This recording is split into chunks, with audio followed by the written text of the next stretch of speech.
বন্ধুরা দেখুন, আজ আমার বেড খোলা হলো। আজ 10 দিন, বেডের বয়স 10 দিন। কুঁড়ি এসে গেছে।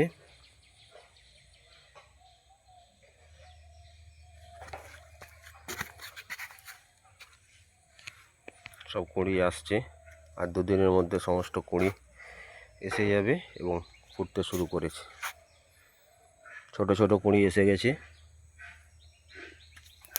এই দেখুন।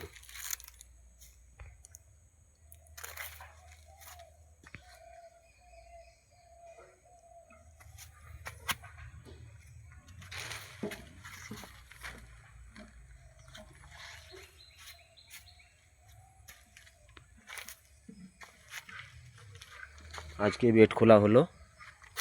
2 দিনের মধ্যে সব ছোট কুঁড়িগুলো বড় হয়ে যাবে, ফুটবে।